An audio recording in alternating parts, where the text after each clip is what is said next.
السلام علیکم ورحمۃ اللہ وبرکاتہ۔ بچوں، آج کا ہمارا ٹاپک ہے زید منہ بولے بیٹے۔ زید کو حضور صلی اللہ علیہ وسلم کے پاس رہتے ہوئے 2-3 ہی برس ہوئے تھے کہ ایک دن ان کے والد حارثہ اور چچا آ گئے۔ وہ پیارے نبی صلی اللہ علیہ وسلم سے ملے اور بولے، اے محمد صلی اللہ علیہ وسلم، آپ بڑے اچھے گھرانے کے آدمی ہیں اور خود بھی بہت اچھے ہیں۔ آپ صلی اللہ علیہ وسلم ہماری بیپتا سنیے اور ہماری مدد کیجیے۔ ہم یمن کے رہنے والے ہیں۔ کئی برس ہوئے ہمارا بیٹا اپنی ماں کے ساتھ ننیال جا رہا تھا، راستے میں ڈاکہ پڑا۔ ڈاکوؤں نے لوٹ لیا اور ہمارے بیٹے کو پکڑ کر لے گئے۔ ہم کو بڑا دکھ ہوا، ہم نے اسے بہت تلاش کیا، پھر ہمیں لوگوں نے بتایا کہ ہمارا بیٹا یہاں مکے میں ہے، اسی لیے ہم آپ صلی اللہ علیہ وسلم کی خدمت میں آئے ہیں۔ ہمیں امید ہے کہ آپ صلی اللہ علیہ وسلم کی مہربانی سے ہمارا بیٹا ہم کو مل جائے گا۔ یہ کہہ کر زید کے باپ حارثہ خاموش ہو گئے۔ حضور صلی اللہ علیہ وسلم نے ان سے پوچھا، کیا تم زید کے بارے میں کہہ رہے ہو؟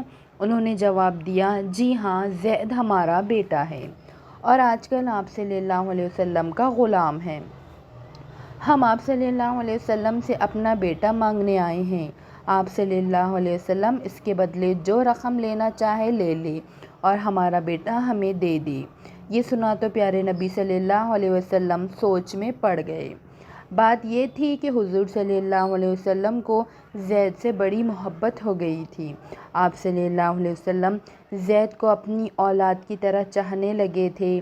آپ صلی اللہ علیہ وسلم نے دیکھا کہ زید کے باپ حارثہ ان کو لینے آئے ہیں تو آپ صلی اللہ علیہ وسلم سوچنے لگے کہ کیا جواب دے، زید کو واپس کرے یا انکار کر دے۔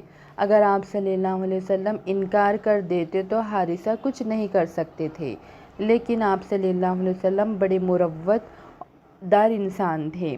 آپ صلی اللہ علیہ وسلم نے کچھ سوچ کر زید کے والد حارثہ سے کہا، کیا یہ نہیں ہو سکتا کہ زید کو بلا لیا جائے اور اس کی رائے پر چھوڑ دیا جائے؟ اگر وہ آپ کے ساتھ جانا چاہے تو خوشی سے چلا جائے، میں آپ سے ایک پیسہ نہ لوں گا، اور اگر وہ میرے ساتھ رہنا چاہے تو میں ایسا نہیں ہوں کہ جو مجھ سے محبت کرے میں اسے اپنے سے الگ کر دوں۔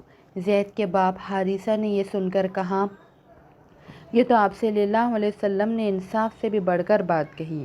آپ صلی اللہ علیہ وسلم اسے بلائے۔ حارثہ نے یہ سوچا تھا کہ بیٹا غلامی کی زندگی بسر کر رہا ہے، جانوروں کی طرح کام کرتا ہوگا، پھر بھی اس پر مار پڑتی ہوگی، پیٹ بھر کھانے کو نہ ملتا ہوگا۔ انہوں نے حضور صلی اللہ علیہ وسلم کی شرط منظور کر لی۔ زید بلائے گئے۔ نبی صلی اللہ علیہ وسلم نے ان سے کہا، تم ان دونوں کو پہچانتے ہو؟ تم ان دونوں کو پہچانتے ہو؟ زید نے جواب دیا، جی ہاں، یہ میرے والد اور میرے چچا ہیں۔ یہ میرے والد ہیں اور یہ میرے چچا۔ اب حضور صلی اللہ علیہ وسلم نے بتایا کہ یہ دونوں تم کو لینے آئے ہیں۔ تم مجھ کو پہچانتے ہو، تم چاہو تو میرے ساتھ رہ سکتے ہو اور چاہو تو اپنے گھر جا سکتے ہو۔ زید نے جواب دیا، میں آپ صلی اللہ علیہ وسلم کا ساتھ چھوڑ کر کہیں نہیں جاؤں گا۔ زید کے والد ہکا بکا ہو کر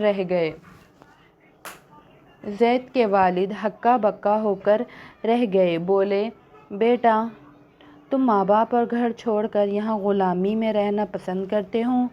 زید نے جواب دیا، جی ہاں، خدا کی قسم، میں نے محمد صلی اللہ علیہ وسلم کو جیسا پایا ایسا کوئی دوسرا نہیں ہو سکتا۔ میں حضور صلی اللہ علیہ وسلم پر اپنی جان نچھاور کرنے کو بھی تیار ہوں۔ یہ سن کر زید کے والد چپ ہو کر رہ گئے۔ حضور صلی اللہ علیہ وسلم نے زید کا یہ جواب سنا تو ان کا ہاتھ پکڑا لے کر کعبے کی طرف چلے۔ پیچھے پیچھے زید کے والد اور چچا بھی چلے کہ دیکھیں اب کیا ہوگا۔ حضور صلی اللہ علیہ وسلم کعبے میں پہنچے۔ وہاں مکہ کے بہت سے لوگ اکٹھا تھے۔ آپ صلی اللہ علیہ وسلم نے بلند آواز کے ساتھ اعلان کیا کہ آج سے زید میرا بیٹا ہے، میں اس کا وارث ہوں اور وہ میرا وارث ہوگا۔ یعنی ہم دونوں ایک دوسرے کے جائیداد میں حقدار ہیں۔ حضور صلی اللہ علیہ وسلم نے زید کو بیٹا بنا لیا۔ زید کے والد اور چچا نے یہ سنا تو بہت خوش ہوئے اور خوشی خوشی گھر لوٹ گئے۔ جزاک اللہ خیر۔